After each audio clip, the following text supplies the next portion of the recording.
For Smash Ultimate, the idea of archetypes has long circulated throughout its discussion boards, more with there being almost 90 characters in the game. Semantics often vary depending on who you're talking to, but it's usually easy to generalize the fighter on the basis of how they like to exert pressure most of the time. Some well-known classes of fighters would include, but are not limited to, heavyweights like Ganondorf, Bowser, Donkey Kong, K. Rool, and Charizard, rushed up types like Fox, Sheik, Sonic, Captain Falcon, and Greninja, brawlers like Terry, Wario, Falco, Kirby, Ryu, and Ken, zoners like Samus, Min Min, the Belmonts, Mega Man, and Duck Hunt, generalists also known as Jack of all trades like Mario, Ness, Wolf, Joker, Yoshi, and the one we're going to talk about for this video, Sword Fighters. As one of the largest archetypes in the series, Sword Fighters have been a mainstay throughout the franchise, beginning with the advent of Roy and Marth in Melee as the game's first dedicated swordies.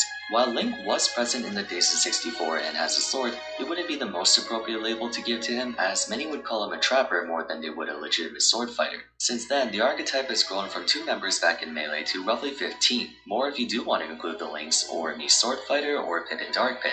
Most of its lineup comprises Fire Emblem units due to it featuring a new main character with almost every new entry in the timeline, but alongside them features sword fighters from other titles like Xenoblade Chronicles, Final Fantasy VII, Kingdom Hearts, and Dragon Quest. But yes, there are a lot of Fire Emblem characters here. Historically, thanks to their high presence in every game, sword fighters have always commanded a substantial player base, so today we're going to be taking a deeper look at the archetype to analyze what factors attribute to their popularity. First, I think it's important to address this outright.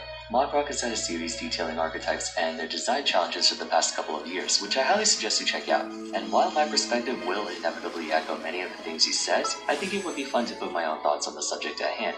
As someone who shares a similar style of content as him, I'm aware it may look like I'm trying to copy him, but for those who are watching me for the first time, I have been doing stuff like this for a long time on my other 2 channels, Bars 1 and Bars 2. Albeit for different games, but I did have plans to do this for a long time when I eventually made my Smash channel, and I just want to clear that up first. Anyways, let's start by answering the question, what is a sword fighter? As the name implies, they're characters in Smash whose main method of attacking is by using a weapon, whereas other characters like Mario, Kirby, and Captain Falcon attack with a series of punches and/or kicks. Despite the name, however, it doesn't necessarily have to be a sword in a literal sense. One could argue that the 2 Angels Pit and Dark Pit can acquire this archetype for using a weapon, even though it's not a sword. Or you can make a case for a Game & Watch behaving like a swordie with its massive hitboxes. In light of the ambiguity, most people refer to any character with sufficiently disjointed range as their criteria for determining a swordie. For the uninitiated, the term disjointed refers to any attack whose hitboxes reach noticeably farther than their hurtbox. Hurtbox refers to parts of the character that cause them to suffer damage if colliding with an attack.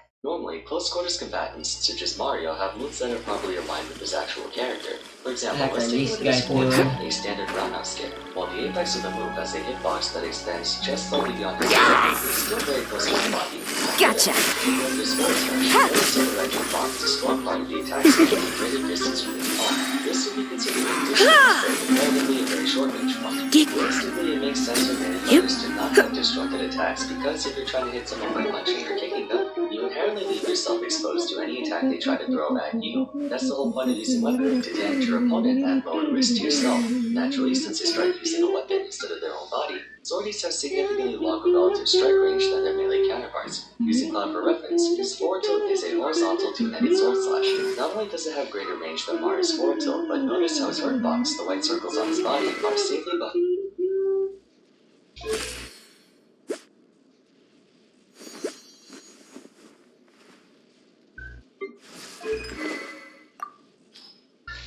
Well, there is a skill issue, huh?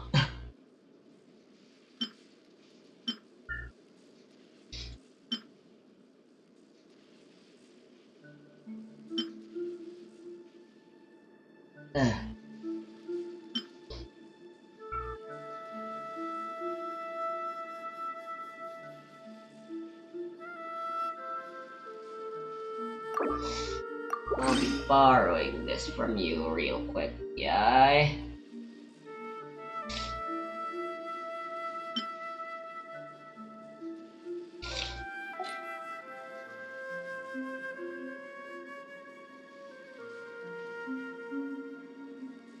I feel like I need Dendro, but until I see that I do need one, I'm not gonna bother.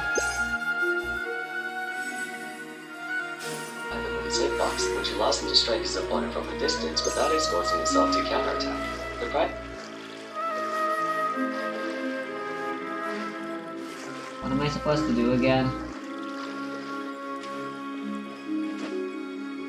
primary benefit of disjoints is that it reduces the likelihood of trading blows with your opponent. Like I said earlier, it's entirely possible for you to suffer damage while throwing out an attack, also known as trading. If your opponent's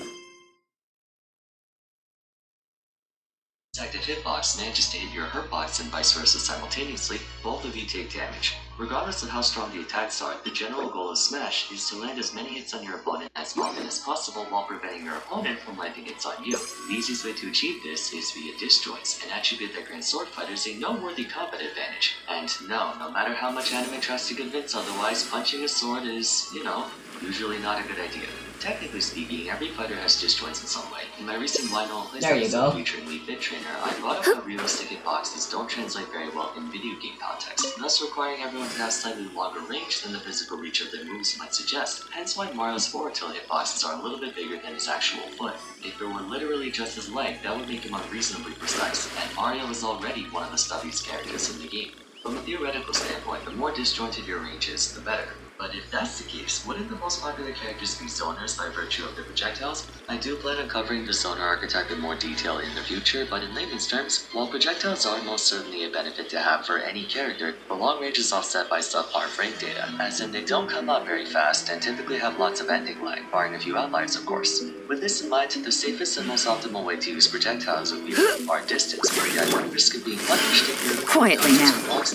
My guiding stars! Come a little closer. The majority of attacks in Smash come out way too fast for the average human to respond to on sight. The one exception to this is projectiles. Samus's charge shot is widely regarded as one of the most powerful neutral specials in the game for a lot of reasons. Busted. To shoot them in process, You're in for a little shock. After seeing them coming, an attack like Mario's forward is legitimately impossible to see them. A very fire startup is 1/12 of a second. Not now. Anytime you see someone shielding or dodging Mario's forward tilt, you were preemptive. Go as one. Not reactive. Sword fighters have implemented balance speed and range on the entire cast. It's true that their average frame data is worse than taller characters, but not by enough to render them inefficient. Plus, the reduced speed is compensated by their extended range. No one can deny that Mario's attack speed is the caliber of someone like Cloud's. Even so, most of Cloud's attacks are still fast enough to be unreactable on sight, especially considering his range, and that's echoed throughout every member of the class, including the slower ones like Ike, Shulk, and Sephiroth. In essence, the main reason sword fighters are highly sought after is because of safety. Safety results in consistency. In fighting games, arguably the two most influential attributes to a fighter are speed and range. Ideally, you want to have both, and a lot of them do. With great speed, you can outmaneuver your opponents by getting your hits in while skirting just outside of theirs. With long range, you can throw out attacks from a safe distance, reducing the chance of you getting counterattacked. The extra range also means even if your opponent manages to block or dodge your moves, they might be too far away to punish you. Lucina's forward tilt is minus 15 on shield, which means if blocked, her opponent has 15 frames to act before she does. Normally that's enough time for most brawlers' grounded or even aerial attacks to come out, but they usually can't punish it since they're too far away to reach her. Consequently, almost every sword fighter has either a decent or strong neutral game, as they can throw out whatever their fastest and or safest moves are to pressure you. The universal reduction of landing lag was also a significant buff to swordies, considering all of them have aerials that work best when landing and not rising due to lack of multi-hits. That brings us to the next major strength. They're easy to learn and easy to autopilot. The one weakness that is frequently attributed to swordies is their poor combo game, spending most of every stock landing straight hit after straight hit, with maybe a few low percentage combos or extensions for some of them. That's primarily a result of their attacks having too much end lag to be spammed, most notably in the air. For instance, Mario can use 2 up airs in a short hop, and his amazing frame data allows him to string several attacks into each other no matter what. Swordies have too much knockback scaling and or end lag to combo as consistently as the likes of brawlers. Even Mithra, the best combo sword fighter and arguably the best sword fighter in the game period, can only rack up damage in the double-digit percentile. That's not to say she has no faculty in kill power, but she usually ends up switching to Pyra to land the finishing blow more comfortably. This is a valid point. At higher percents, swordies lose their ability to land more than one attack off a successful neutral interaction, and it can often lead to some difficulty in closing out stocks until high percentages. But there is an upside to this. Sword fighters have very straightforward mechanics and win conditions that don't change a whole lot from matchup to matchup. Fighters with heavy combos like Captain Falcon, Sheik, and Wolf can be a lot of fun to play and certainly quite flashy, but they're also very mentally strenuous because in many situations, they can only finish off their opponent with kill setups as most of their kill moves are not safe enough to throw out in neutral. As mentioned before, sword fighter attacks have traditionally high knockback scaling, which may diminish their combo potential, but it also means that eventually they have a lot more ways to take down their opponent once and for all. No one exemplifies this more than Roy. At 4%, he possesses an unreasonably good combo game for someone of his class, but that obviously goes away once his opponent starts to climb in percent. If memory serves, even the infamous jab back air becomes inconsistent past the 120% mark. That being said, all of Roy's attacks, with the exception of jab and down tilt, have enough knockback scaling to where any of them can dish out the killing blow. Forward tilt, up tilt, dash attack, forward smash, up smash, down smash, neutral air, forward air, back air, up air, down air, neutral B, side B, up B, down B. Everything becomes a kill move. In other words, if by some odd chance Roy fails to waste his opponent before 130 to 140%, all he has to do is land one strong hit and that's it. Then again, according to most players, Roy is considered broken, and I'd have to somewhat agree. Not every sortie has a moveset where everything kills, but they don't have to. Outside of limit, Cloud's safest way to kill is with back air, and a lot of players know this, which can make it rather predictable in the neutral. However, it's fast, it's huge, does a lot of damage, and it's good knockback scaling. Even if you scale it to all hell, by around 150% it will kill. Odd players match the crap out of back air because they can. It's one of the strongest back airs in the game. You don't have to love out fancy combos or kill setups that depend on set percent windows to work. For sorties, you can throw straight hits out and eventually they will kill. Very straightforward. I'm not saying sorties are the only ones who can do this, but if you were to factor in all the ins and outs of a match, they can applicably use that privilege most consistently out of any class. So with how easy they are relative to how effective they can be, there's been a lot of discussion going around implying they might be overpowered, a sentiment that has only gotten louder with the advent of the Aegis, Pyra, and Mithra, the latter whom is a living example of what happens when you pair up the insane speed and combo game of a rushdown like Sheik and the range of a sortie. Steve has also fallen under heavy scrutiny for how overtuned his frame data is. Diamond Forward Smash has kill power on par with heavies like Bowser and Ganondorf, but the same startup and range as Roy's Forward Smash, only no Sour Spine. By the way, I consider Steve a sword fighter in light of all his attacks being disjointed, with many of them having actual sword range. Having spent the entirety of the video so far breaking down all the reasons why everyone likes to use sword characters, it lends more credence to the argument in favor of it. And with there being almost 24 sword fighter type characters, there's no shortage of empirical data that would suggest it. It really depends on what angle you take. Just because a character has disjoints doesn't automatically make them a top tier character. There are plenty of fighters in the game who have poor range yet have actually favorable matchups against sword fighters. Wolf, Pikachu, Greninja, Sheik, and Diddy Kong to name a few. A lot of that has to do with the way sorties exert their pressure. Since they make use of weapons, the weapon itself is what exerts the pressure, not the character. For the likes of someone such as Captain Falcon, he is the pressure. His punches, kicks, his chisel dabs. Essentially, if his character model is touching you, there's a high chance you're gonna die. Sword fighters do have one big weakness, lack of body hitboxes, or at least most of them do. They can only ever pressure the areas around them, not the areas they themselves are in, making their close range pressure surprisingly weak and sometimes turning their advantage into a disadvantage. Shulk's forward air is one of the best forward airs of all time, to be honest. It basically renders the entire front of him hazardous, but none of the active frames cover Shulk himself, creating a blind spot. Probably get C6 Ningguang. By anyone with good mobility and close but I already have both Hu Tao and Yelan, and I'm not interested in ever getting constellations. Below or behind. So if you're right next to him, there's a chance that forward air can miss entirely. Oh, damn it. Matchups share the same trait of the weapon banner sucks. Hitboxes with either fast air speed or small frame, and overwhelming him with the 4-star lineup. I'd imagine the same weakness is shared across other sorties as well. As a Cloud main, I would kill to have a sex kick nair like Wolf or Lynx. Not saying Cloud's nair is bad, but it's ironically hard for sorties to hit certain characters because they can only ever attack the areas around them, not the area they're currently in. And there are a good number of characters that excel at being right in the face. All the same, the number of assets more than exceed their flaws. They have good range, good damage, they're easy to pick up, and are some of the most difficult opponents to deal with if spacing their attacks correctly. One other thing is that they're usually an easy answer to characters that counter everyone else. A huge part of why so many people are picking out Cloud or Sephiroth as secondaries is because they're good against the so-called cheesy picks. Game & Watch, Sonic, Olimar, Snake, Pac-Man, Steve, Ness, the Wi-Fi killers as we like to call them. They can effortlessly deal with Janks through their sheer area coverage. MK Leo, the best player in the world, chooses to go for Violet over Joker despite the latter being stronger of a character overall, because Violet is easier to play and has a better autopilot, allowing Leo to spend less of his mental energy on execution and more about reading and downloading his opponent. Even if it may not be a silver bullet, that only goes to show you how important range is in this game. Maybe I'm just biased since I'm a huge Fire Emblem and Final Fantasy fan, but I don't think there's anything wrong with how many sorties there are in this game. There's enough variety and playstyle between each one to where you can't exactly say Roy and Quam play the same I'm just way gonna as put it Lucina on and auto. Bart, even though they all have very similar moves in terms of It animation. doesn't seem like... Anyways, my voice is giving out, so we're gonna end things off here. Let me know your thoughts on Sword Fighters in the comments down below. And if you enjoyed the video, I'd appreciate it if you left a like and subscribed. Consider following me on Twitter at @VarsFera, joining my Discord server, and checking out my previous discussion video on fighters if you haven't yet. But for now, thanks so much for watching, and I look forward to seeing you again soon. Take care.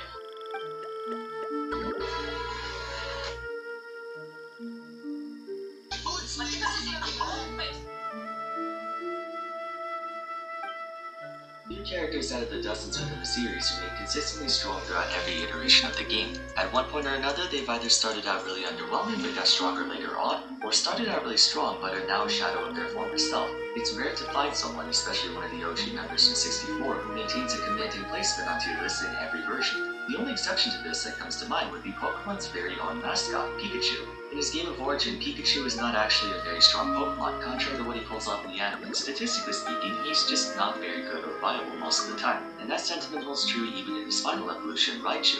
Virtually everyone who plays Pokemon only knows Pikachu for his appeal rather than his in-game performance. Interestingly enough, his overall standing in the Smash Bros. Franchise is the opposite. From 64 to Melee to Brawl to 4, Pikachu is perennially viewed as top tier or high tier at worst, and now in the 5th iteration of the series Ultimate, Prevailing Wisdom has him more often than not ranked in the top 3 best characters of all time, and this is even after the advent of several meta-shattering units like Steve, Penny, Aegis, Pyra, and Mithra. Yet strangely, Pikachu has almost never garnered a widespread following of any kind in any game, and though he does have a few very well-known characters, Sam, Oxlago, and Shiny Mark to name a few, his representation relative to his faculty is definitely on the lower side, so today I wanted to make an episode analyzing why no one plays Pikachu.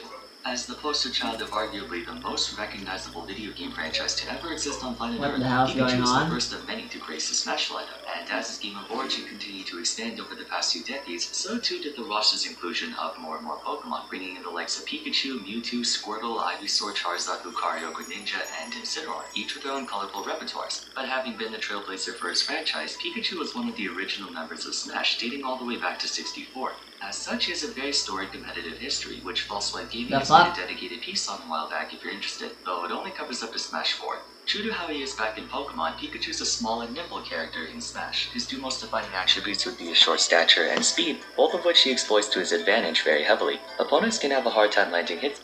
It's nearly time for afternoon tea. What?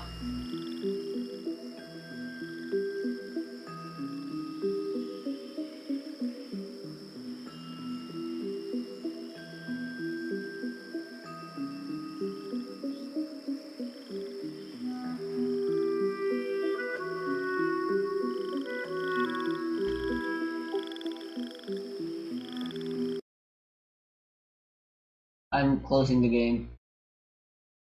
I'm restarting.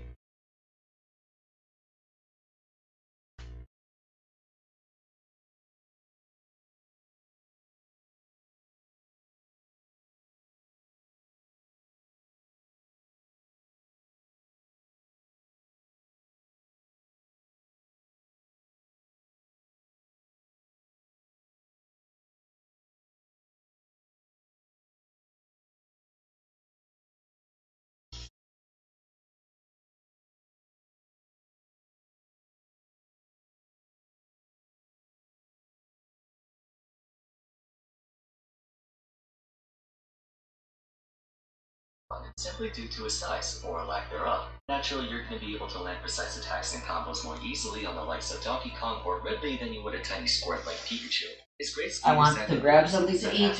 Not only possessing incredibly fast attacks, but many of them consisting of multi-hitters, most of these areas.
Dang it, someone was smoking a cigarette downstairs a while back. And the set was still there. Targets horizontally, usually to set up edge guard scenarios. Like other Rushtown fighters, the name of the game for Pikachu is to utilize his overwhelming speed and combo game to rack up damage before preparing kill setups, edge guards, or ledge trapping to close out stocks. To do any of that, he has to first swing neutral, which is easy to achieve in light of how difficult it is to land hits on him, his great mobility and frame data, as well as one of the best projectiles in the game for setting up just about anything you would want for a character, Thunder Jolt, a ball of electricity that travels along any surface for a long period of time. While it has almost zero knockback to speak of, it lasts for such a long time that Pikachu can preemptively toss out a Thunder Jolt, then reach his opponent at roughly the same time, effectively resulting in a one-button neutral game. I had to pick quickly, so I chose Skyflake. The sheer number of things Pikachu can do on this single T-Jolt. Winning neutral entails a lot of different possibilities. At double-digit percentages, he can make use of his various combo strings to force his opponent off stage, and use his amazing off-stage mobility in tandem with the very same situation to edge guard his opponent. At higher percents, he can land kill setups using combos like drag down nair into up smash or down smash, up throw into down B thunder for a DI mix-up, T-Jolt into dash attacks, so on and so forth, giving him a lot of different ways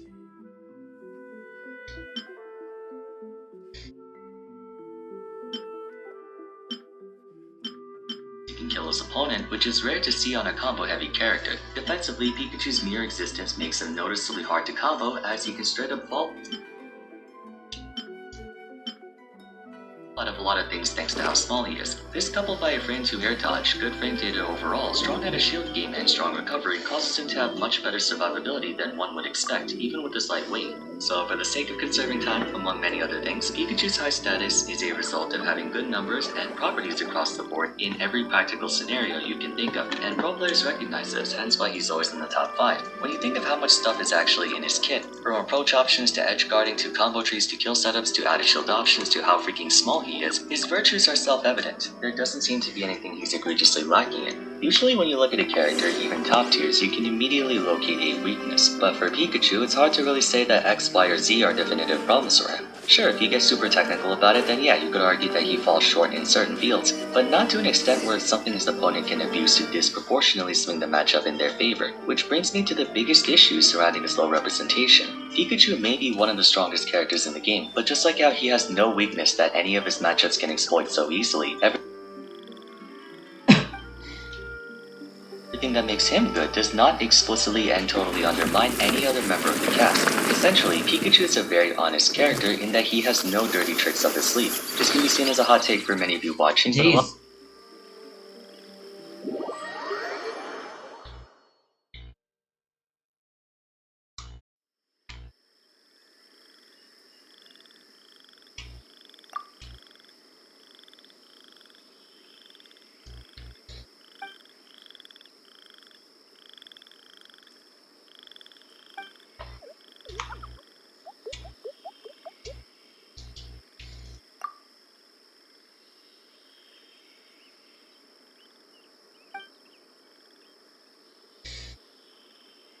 Damn it, more Morana.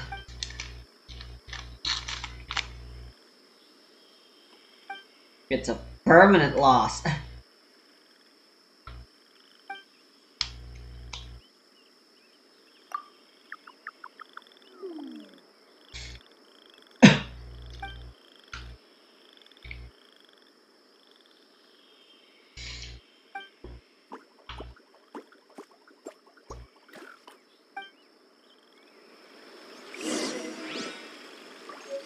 Death is a permanent solution to a temporary problem.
Oh gosh darn it.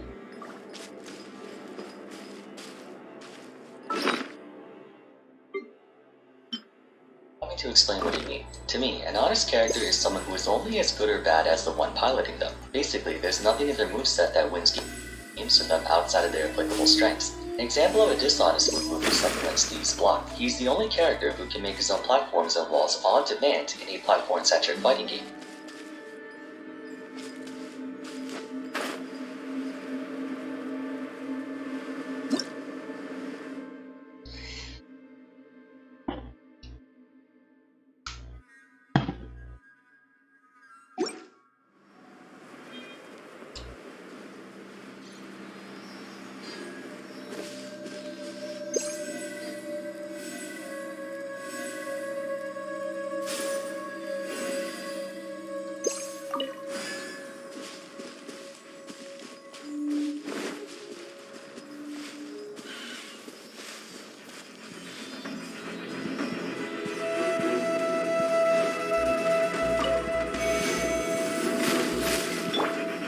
My guiding stars! Busted.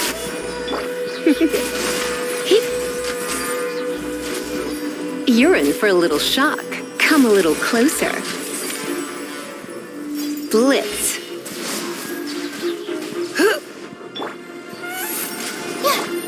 Gotcha. Go with flat!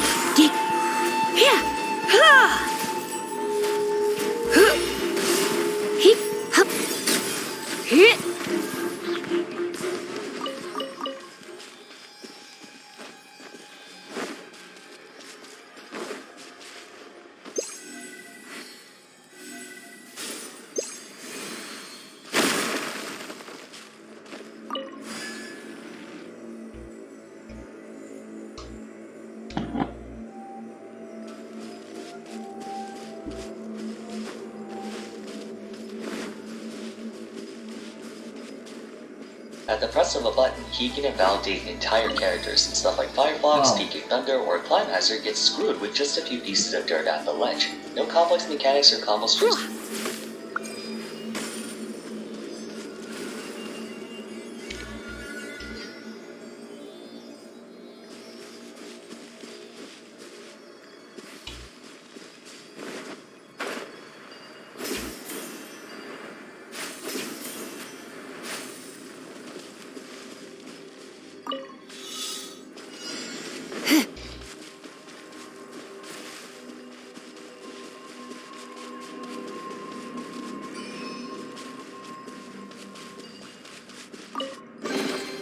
No pain, no gain. Required, just place blocks down. Going back to Pikachu, while he most certainly has very strong moves, none of them do more than what they're intended to do. His neutral beam Thunder Troll, despite being one of the most aggravating projectiles to deal with, is a very fair one. It does below average damage, travels relatively slowly, and has... Let's spark things. Don't be scared. The night is cold. Quietly now. Game's up. Fun's over. Wind, hear me. Ha! You're in for a little shock.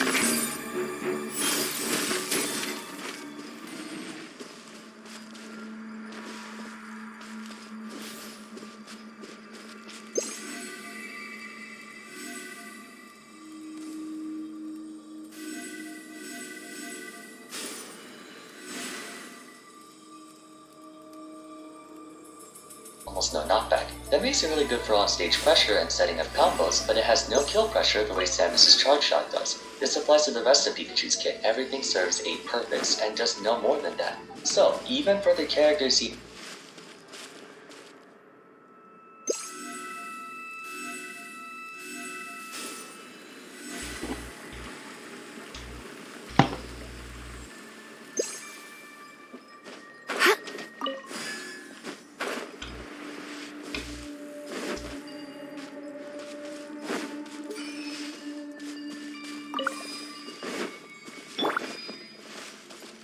My guiding stars! Ah!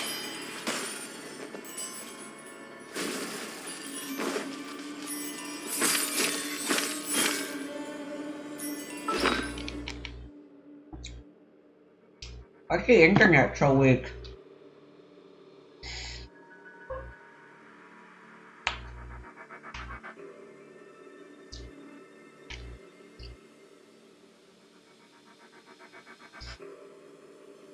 John does. This applies to the rest of Pikachu's kit. Everything serves a purpose and does no more than that. So, even for the characters he has a favorable matchup against, which is like 90% of the roster in all honesty, it's still losable, specifically because of his moveset. Yes, same with splitting hairs, everything is a skill difference, but you get what I mean. It's not like Donkey Kong vs. Cloud, where all DK has to do is grab Cloud and Park with The night is cold. For Pikachu, everything's a skill matchup. It's a favorable matchup spread, but that's only if you know how to play Pikachu. You might be wondering how this is different from Joker. And Come a little closer. It really isn't that much difference. Pikachu is fun to You're in play. for a little shock. Come a little closer. Something that can give them a huge advantage. You've been a naughty boy. Joker has our set, for instance. My Might not be guiding the best Joker stars. player in the world, but if you land one good back at the ledge, you can just die because of the raw power, coverage, and speed of attack. Pikachu doesn't have a set back here, and if you What's get that? fast, like up tilt, down tilt, forward tilt, Cold. back here, Mine up to here, command. you'll have a whole lot of tilt on, and anything that can be used in both our stocks can only do so by backing the opponent into a corner first. Speaking of which, that brings me to my next point. Pikachu's offensive pressure is notorious for having a near-endless and wide-spanning network of combos. At low percents, he can drag you across the stage from coast to coast with back and up air loops. He can rack up easy percents with drag down airs and down throw or up tilts. He can juggle you with his tail, advance with thunder jolt setups, and he excels at conditioning his opponents into choosing options out of panic. Options that he's appropriately able to cover, lending credence to his fantastic edge guarding and ledge trapping. Thing is, all of Pikachu's spec capacity hinges on how much psychological strain his opponent is able to withstand before acting on instinct. In other words, how much his opponent is actually afraid of him. To elaborate, let's go back to Teach All for a second. Oftentimes, Pikachu likes to throw them from afar so he has time to follow up. Usually his opponent has plenty of time to see the Teach All crawling towards them, so they have 4 choices: shield, roll, jump, or attack. So you might be thinking, why is it considered one of the best neutral tools in the game? The answer lies in the fact that it forces Pikachu's opponent to do something, anything. They can't just stand there and take it, so if they shield, Pikachu can grab. If they jump, Pikachu can forward it to catch them. If they attack the Teach All to get rid of it, that leaves them wide open. If they roll, Pikachu can chase that roll. The more pressure you exert on your opponent, the more they default to habits, which can be shield or jump, etc. Only then does your opportunity to push the advantage appear. Pikachu's win conditions all have at minimum 2 steps, in that he has no straightforward way to close out stocks like you would see on most others. He lacks a clear blanket statement when in doubt just due to his type of game plan, requiring players to understand the nuances in how Pikachu has to engage against each archetypal character, followed by the nuances between members of those archetypes, followed by the nuances between players of those characters. Granted, he has a billion ways to rack up damage and a billion kill setups, but all of them are either 50-50 mix-ups, callouts, or reliant on DI because what Pikachu Let's go doesn't out and have play. that a lot of other top tiers do, and this is why he also feels awkward to play compared to them, is option coverage. For those of you who watched my previous video on why everyone plays Rob, you may remember me repeatedly bringing out that he has those when in doubt bread and butter flow charts that work on pretty much everyone, and he's able to create situations that The night is cold. Barbados, guide us. Ha! Ha! Here come the fireworks. Surrender and I'll be gentle. The fuse is lit.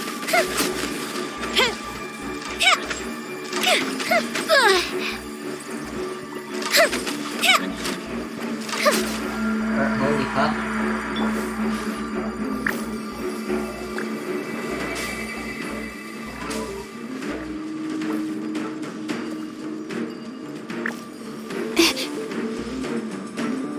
Let me do this later.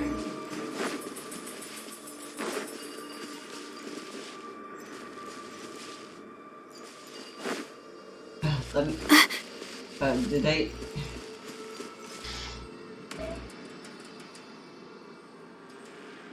Yes, I am in the 5G back his now. opponent into a damned if you do, damned if you don't position, due in large part to his option coverage. For example, after using his close and mid-range attacks to knock someone off stage, he then has access to laser and gyro to eliminate recovery options one by one before going for the finishing blow. Pikachu's issue is that he has to commit to covering an option, and when he eventually does, he leaves My him guiding steep stars. open for his opponent. This applies to more than just neutral, but edge guarding. Stars, While with shine high for- recovery, they can Come a avoid little coming closer. wrong and vice versa. You're in for a little Use ledge shock. smash to follow the neutral get up or get up attack attack, if you hold it Blitz. by jumping or ledging, most if not everything Pikachu does is with Pikachu, which has that little skill factor. His first attack is never a hit, not unless you're crazy enough to throw out a board smashing neutral. In order for him to be scary, he has to force you into a situation where if he guesses Ooh, correctly, you will we die, find any such as firework his materials in edge guard here? or when he tosses out a T-Jolt. For context on the Cloud main, and one of his most difficult matchups is Pikachu, since the latter can squeeze in between your blind spots and edge guard you very easily. But if you stand your ground and keep him from getting within range of your big sword, he will never be able to create those scenarios. One of his most dangerous kill combos is the back air wall of pain at 0%, which can drag you across the entire stage, then off stage where he can achieve an easy game. So all you have to do is avoid that first back air and hold stage control. This is worsened by the absence of a scary neutral kill button. I swear by my sword. Chloe, learn to command. You're in for a little shock. Come a little closer. Don't be such a brute. Not now. You're in for a little shock. You've been a naughty boy. Time for a light show. It's a lot harder against good players, as they know that you tried to do that. Unlike other Smash games where the competitive model is so much better than everyone else that no level of skill can pragmatically make up for it, Ultimate's roster is balanced enough to where what Pikachu has to offer just isn't convincing enough for what he fails to deliver on. His extreme precision and reaction-centric playstyle leaves too much up to human error, similarly to Sheik and Joker, that in mid to high level competition, it can actually be seen as a detriment to him. Pikachu is a 50-50 character who can get heavily punished if he fails, and mid to high level players are not good at downloading opponents in a short period of time, nor are they yet proficient at the ins and outs of Pikachu's flowcharts, combo strings, and matchup experience. Naturally, when you reach top level play, that's when Pikachu's true status is recognized. By that point, you have a very firm grasp of his fundamental strengths that you can reserve all of your mental energy on exposing your opponent's weaknesses. Gold Bishop The higher up you go in skill, the more resilient the competition guiding becomes, stars. and by extension, the game knowledge You're you in for a possess little grows shock. as well. Remember, earlier I said Pikachu's main strengths come from how much the opponent is scared of him. When you're throwing out T-Jolts and outboxing your enemy with superior frame data, they'll feel pressured and therefore might do something without thinking about it. Make no mistake, top players are not immune to being conditioned, but they're certainly more resistant to it. And not only that, you have to mix up your own approach options so as not to make it obvious to your opponent that you'll be approaching that way every single time. If you're only approaching using T-Jolts and not interchanging it with quick attacks or plain movement, your opponent will catch on to you making a beeline straight towards them every T-Jolt and get ready to attack. The very nature of Pikachu obligates him to put himself at risk whenever engaging. So if you lose the battle of he knows that I know that he knows that I know, you lose the match. Doesn't matter who you're fighting.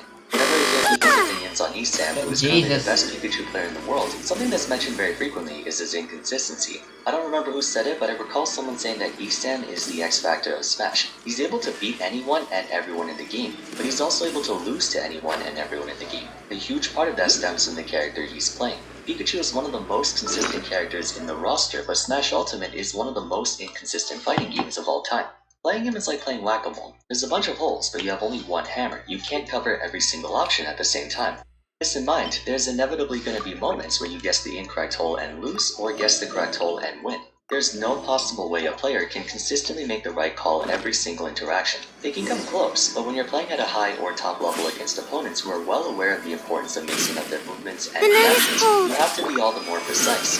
By no means am I saying Pikachu is a bad character. He's the top tier, no question about it. Come a little His closer. entire game plan revolves around two steps. Step 1, force enemy into that situation. Step 2, punish their reaction to close out the stock and then eventually the game. My guiding stars. Stars, shine for me. Consecutively achieving step 1 and 2 in that order, which is understandably not as consistent as a character who has just a step 1. An example of a step 1 is wall smashing down Barbados, smash. If by guide that us. 4% you die instantly, and there really aren't that many characters that can punish a whip down The smash. night is cold. Unless I'm wrong, the only step 1 Pikachu has is Come a little Money, closer. which isn't the most reliable thing out there. Anyways, this could be it for today. You're in for a little shock. Agree or disagree with your points.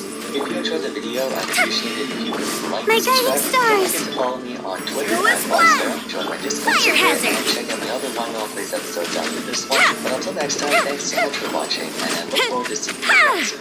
Take care. Here come the fireworks. Don't be scared. You're in for a little shock.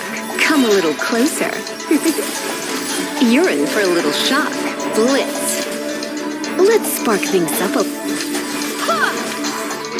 Wind, hear me. Time for a light show. Ha!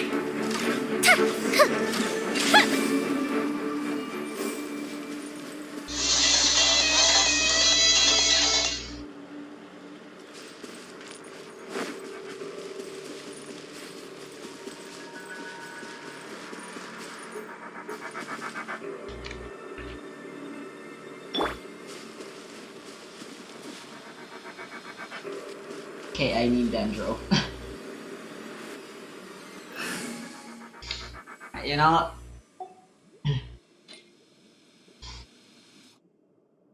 None of my fun teams work.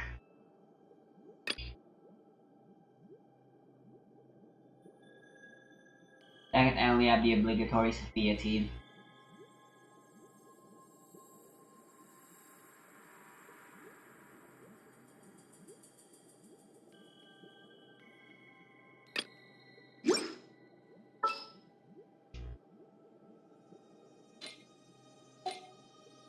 Okay, fine.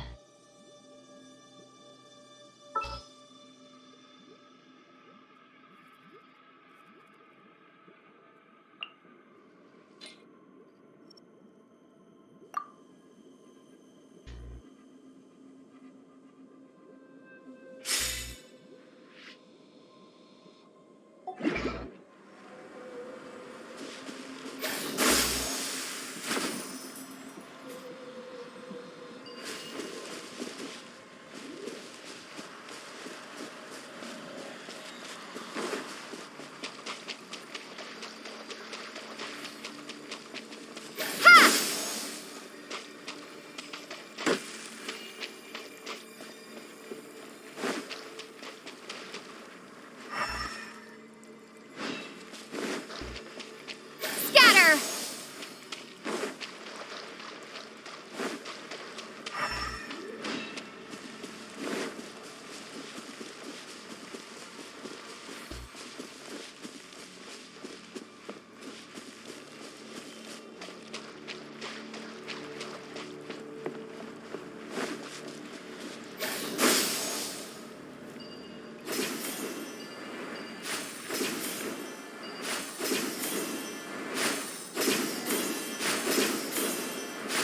Where am I supposed to go?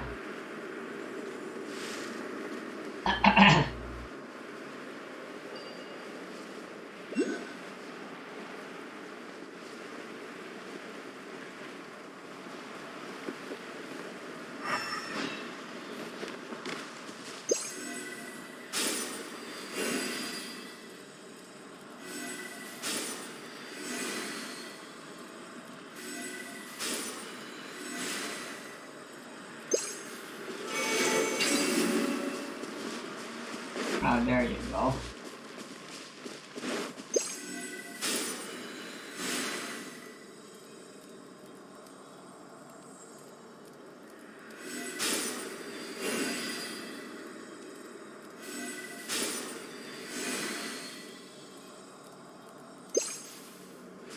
Propagate!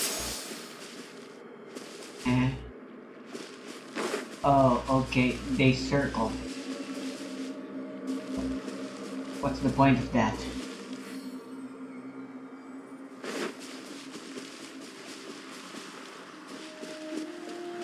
Oh, there. Oh, okay.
this an answer from this world?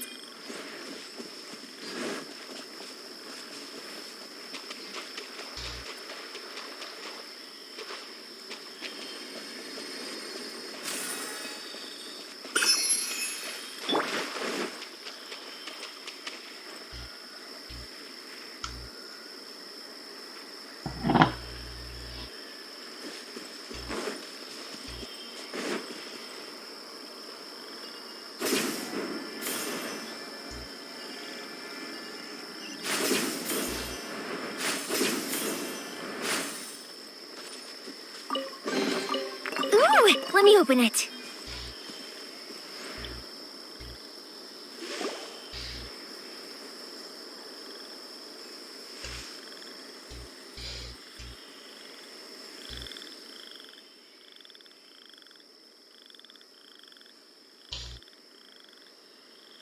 For many homebrew campaigns, your players' characters will try.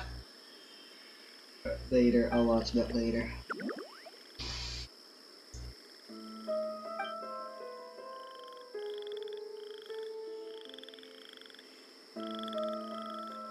Healing potions are likely the single most used consumable item in D&D 5e. Players can be found guzzling these things freely in almost any session. This makes sense given D&D's combat-centric nature. With the rapid consumption of healing potions in any party, it's natural for players to ask the question, can I make my own healing potions? Let's take a look at the official rules for crafting healing potions, break down some strengths and weaknesses of the system, and offer an alternative method for creating healing potions that isn't so cumbersome. Healing potions are magical items according to the Dungeon Master's Guide, the Player's Handbook, and Xanathar's Guide to Everything. As such, we will be using standard crafting rules for magical items from the DMG, noting that the item is consumable, and then also look at modifications from Xanathar's.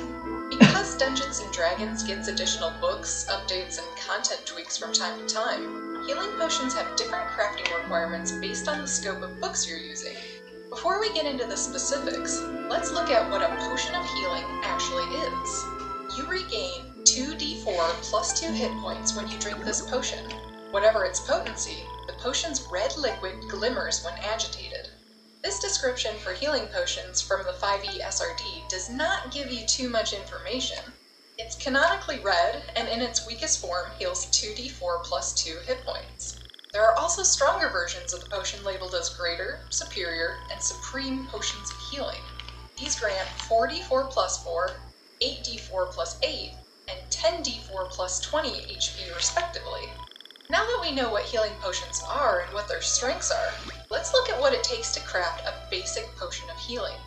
If you want to craft a potion of healing in 5e using the rules in the DMG, you must Oh have the following. no! They're Access going to to the die. healing spell, How Cure sad. Wounds. How The knowledge tragic. of how to create I a don't potion, really care. like a formula or schematic. 50 gold pieces worth of materials. 2 days worth of uninterrupted crafting time. Be at least level 3. If you have all these things, congratulations! You can create a potion of healing. As magical item creation rules state, a magic item's crafting time and cost are dependent on its rarity. Since we know a potion of healing is a common item, it would cost 100 gold pieces and take 4 days to craft. But the DMG specifies on page 135 that consumable items should typically be half the cost of permanent magic items. With this discount, the cost drops to 50 gold pieces and the days to craft reduced to 2. There are no details or rules on the process for crafting a potion of healing. What goes on behind the scenes is a completely open narrative choice for the players and the DM. If you want to craft the Greater, Superior, or Supreme versions of these potions, the rarity increases for each to Uncommon, Rare, and Very Rare respectively. Each in turn would take 10, 100, and 1,000 days to craft, and they would cost 250, 2,500, and 25,000 gold The pieces end at each. last. With these kinds of numbers, making anything other than a simple potion of healing becomes extremely unlikely. Even if your players are wealthy, I doubt many How do we games get can accommodate reputation a for doing a 100 quest day literally no timestamp one for knows one about? potion. In Xanathar's Guide to Everything, potions of healing get even murkier. Xanathar, the esteemed beholder that he is, believes that healing potions are so common and crafted so often that they should actually be even easier to obtain. The updated cost, times, and player level minimums for crafting the potions are as follows. Potion of Healing, 25 gold pieces, 1 day to craft. Player level minimum, third, heals 2d4 plus 2 hit points. Greater Potion of Healing, 100 gold pieces, 1 week to craft. Player level minimum, third, heals 44 plus 4 hit points. Superior Potion of Our bond is strong. 1,000 gold pieces, 2 weeks to craft. Player level minimum 6, heals 8 Scatter! plus 8 hit points. Shadows of fate. Supreme Potion of Healing, Fate is upon you. Feel the light. Player level minimum 11, heals 10d4 plus 8. These modifications are very kind from a time sense. Supreme Potion of Healing, under standard DMG rules using the half-cost considerations, take 1,000 days to craft. That's just under 3 years. With Xanathar's rule set, we can expect a Supreme Healing Potion in a month, which makes an amazing item somewhat obtainable for long-term campaigns with decent-sized time skips. Even still, the current rules for potion crafting are largely inefficient, since players rarely have a lot of downtime in their adventure when potions would be most useful. While downtime varies from game to game, we've rarely had a month-long time skip in our average campaigns. And even when we do, players don't tend to have the foresight to spend that time crafting a very limited number of consumables. Most other downtime options they tend to have are focused on preparing themselves for their next adventure. But healing potions are very useful items. They're common, and players come across them fairly frequently in most games. They're even slightly better than Cure Wounds, which heals 1d8 plus the spellcasting modifier, since the Potion of Healing heals 2d4 plus 2, which at low levels tends to have a higher minimum in average. With all these positives for healing potions, they're still laughably unattainable for standard players. Been a while. This is due to time gating. Again. Crafting items in D&D is clunky and difficult because it takes such a ridiculously long time to make anything. Sure, it makes sense that a legendary item is likely someone's life work, but it feels really bad to have consumables that you can easily find in a shop be unobtainable in the average game, since there typically isn't enough break in the story to stop and prepare them. Crafting as a slow and laborious system is a design choice, but it's one that centers on pushing it out of the game. It might have been even better for crafting to be completely unrestricted, rather than to have such rigid rules that are incompatible with everyday gameplay. In most cases, fun crafting systems need to be useful, attached to other normal game mechanics, and provide players with decisions on how to most effectively use their crafting time. The system in D&D 5e currently takes the final decision on how to spend time to the extreme by saying you can go on adventures and encounter many rare and wondrous items, or you can spend 2,000 days crafting a single very rare item. Sure, there's some sense to the timescale, but it deliberately halts crafting for most games. If you want to make healing potions more craftable for your game, you simply need to change the part of the crafting process that keeps players from utilizing it. In our case, this is the time commitment. The following homebrew rules work for potion crafting by switching the limiting factor from time to material components.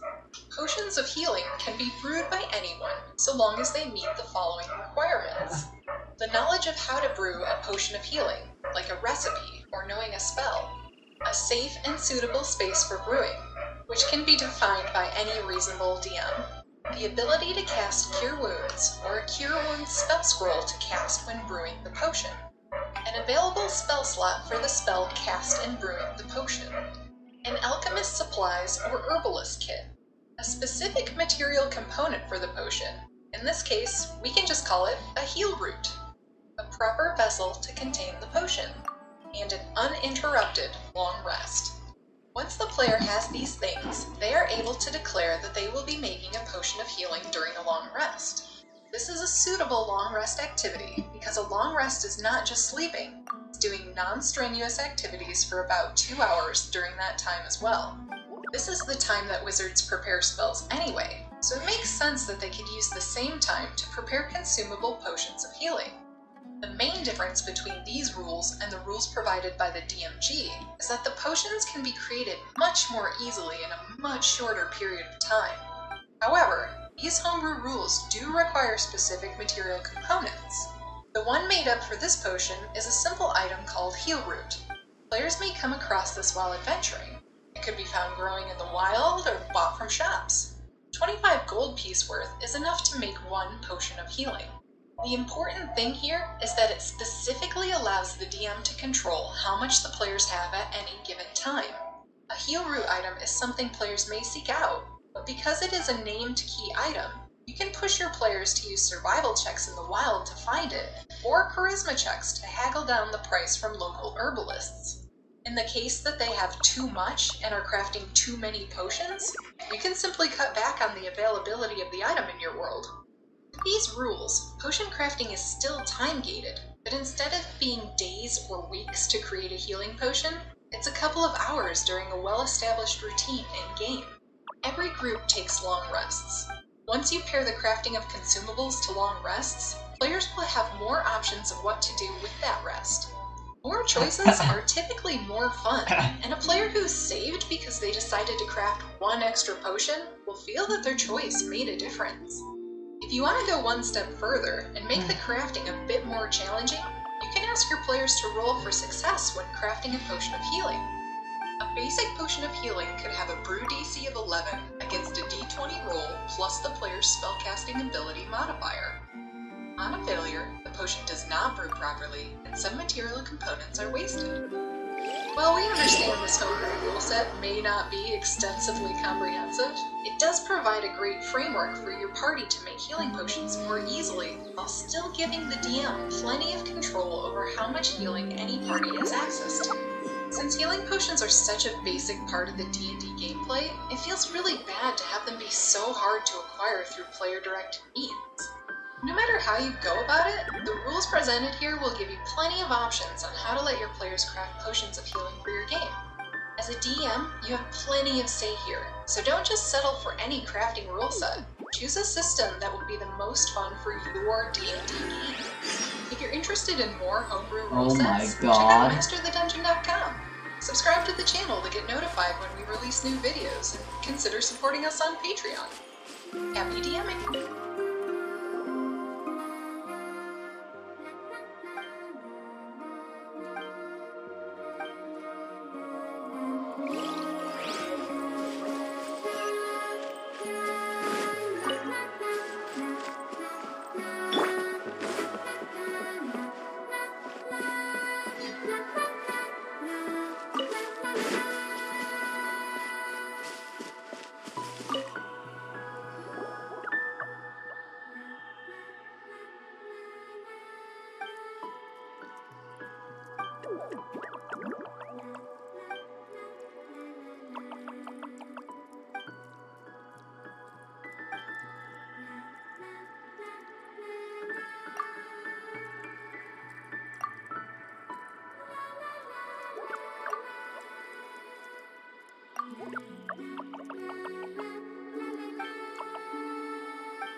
Oh, okay.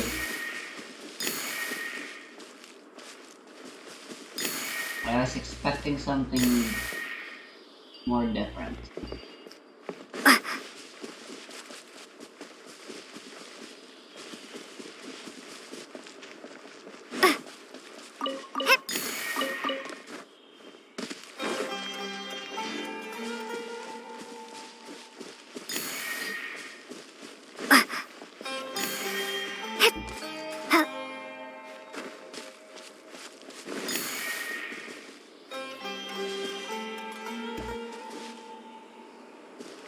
for the rest.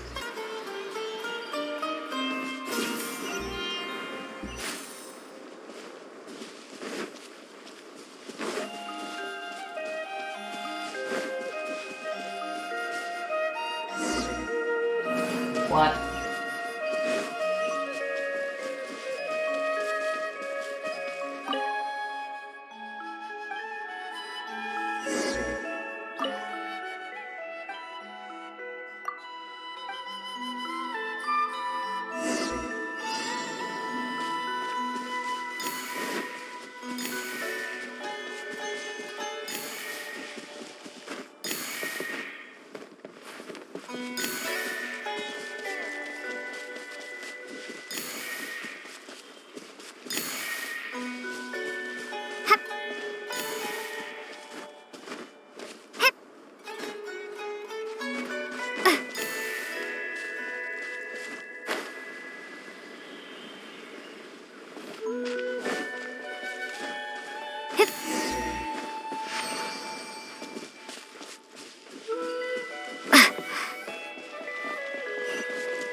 Oh, hello, you three.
Apple.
Oops. So many flowers.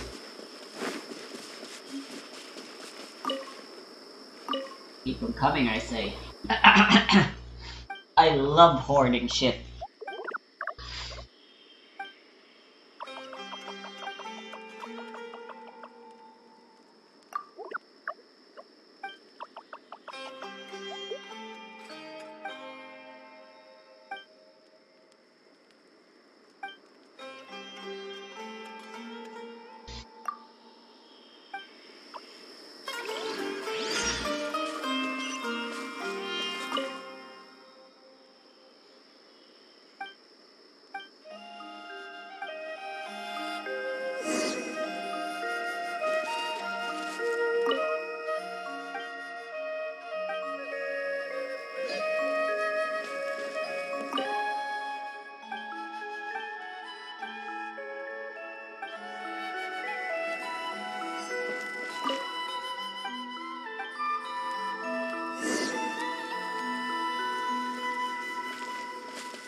What do you mean?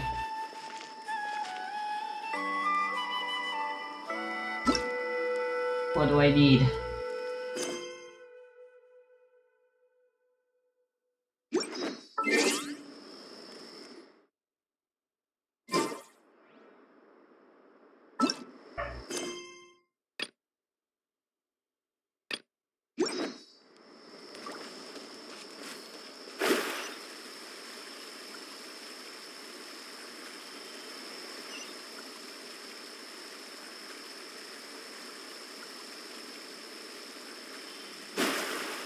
I need to go to a location.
Where's the last Nara?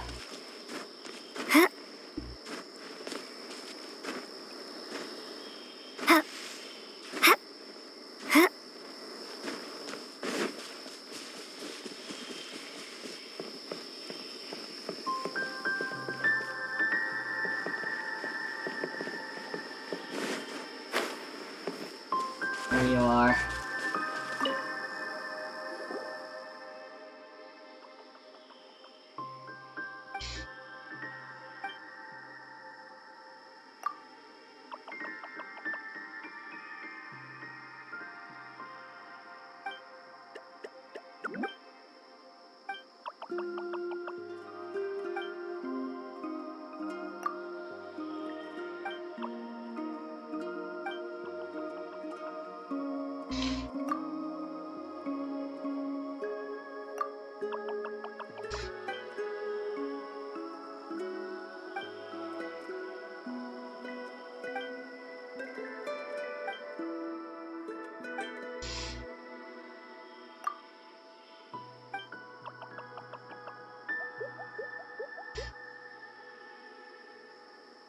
Okay.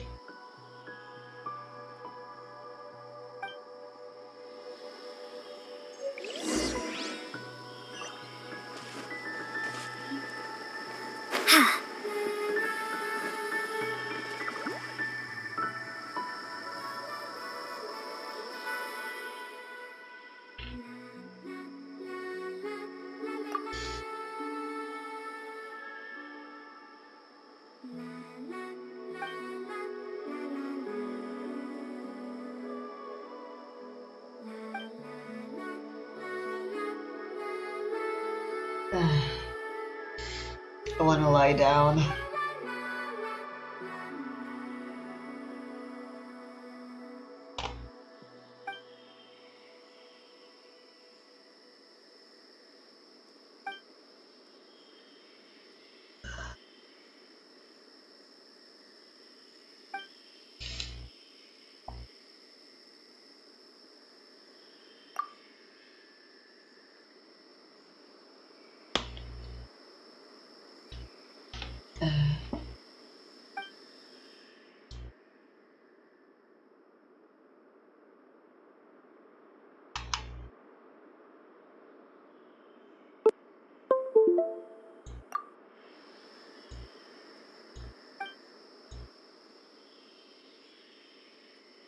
Okay, I'm not having any more of that.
Where did they get the entire orchestra?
Hey, I'm Basil now.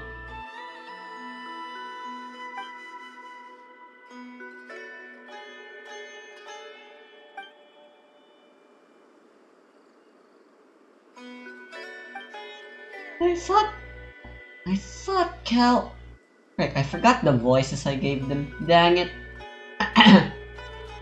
Kinda wanna replay it.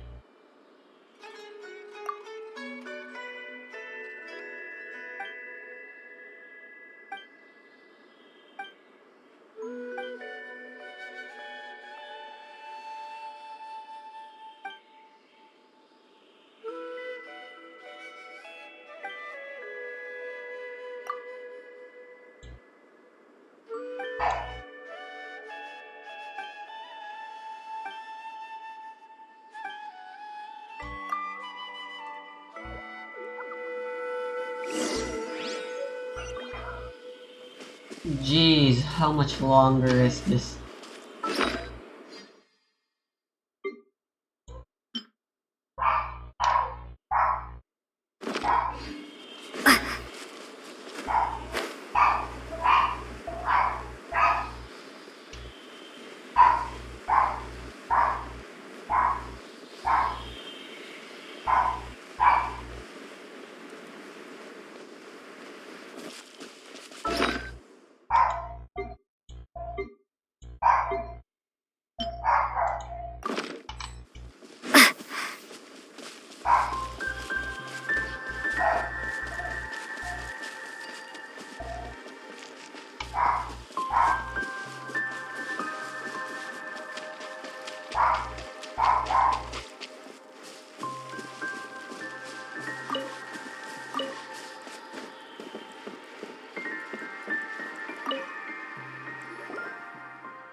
I'm gonna go visit the big tree again.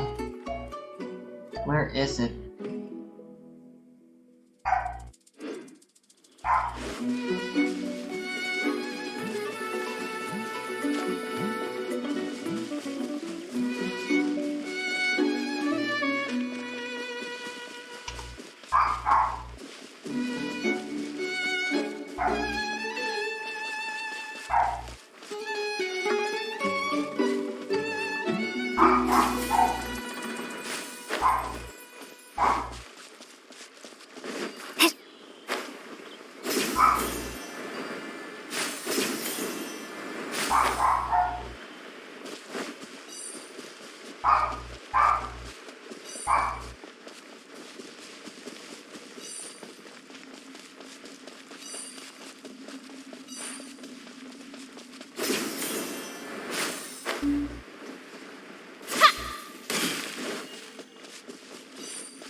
Dang.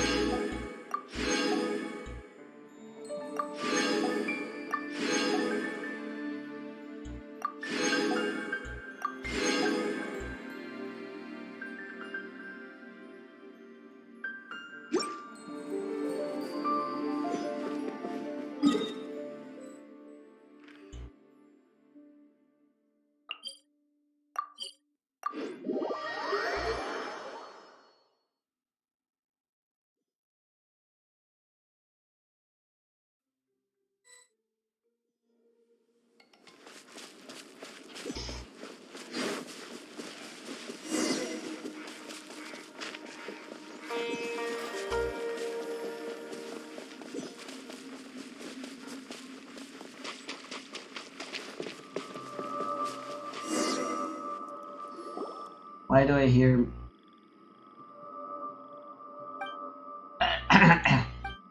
Withering Zone music?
Domain?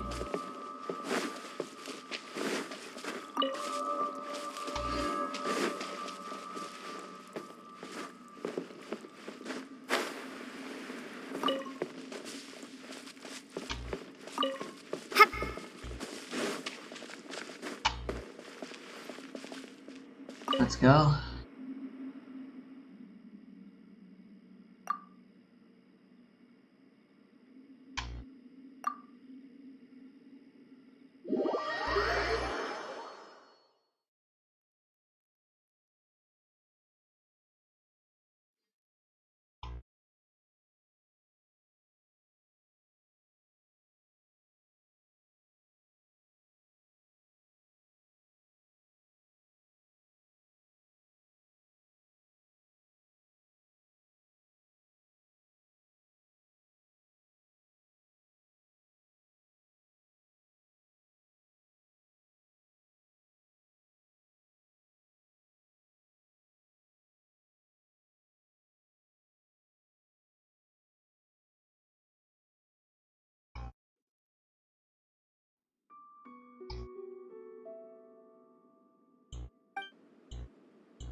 Of course.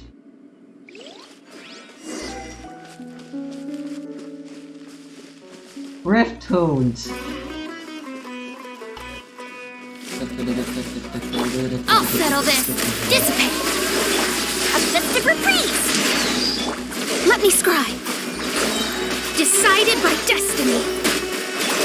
Time for a light show. Ha! Ha! Ha! Ha!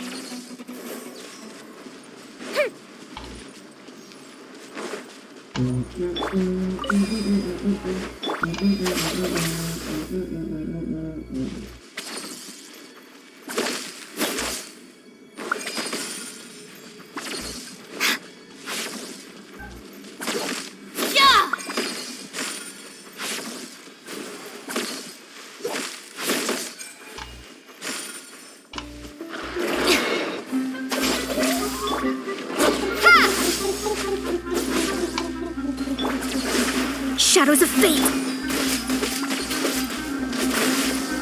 Propagate. Fire hazard.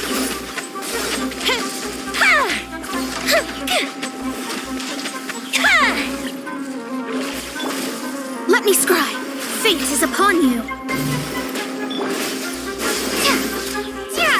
Spring forth.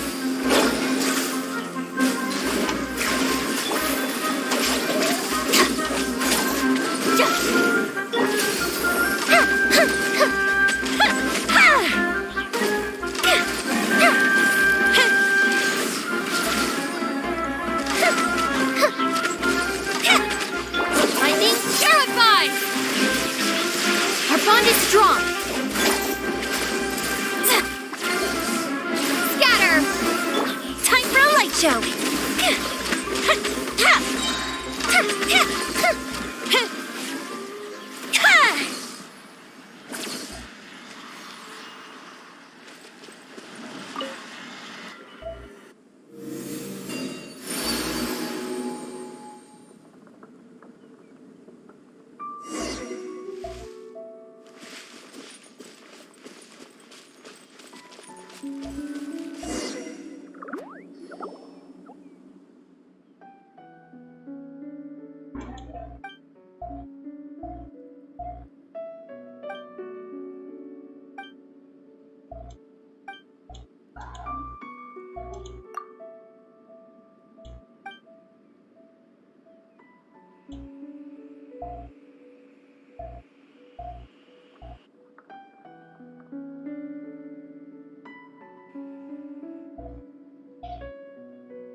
Oh my fucking god!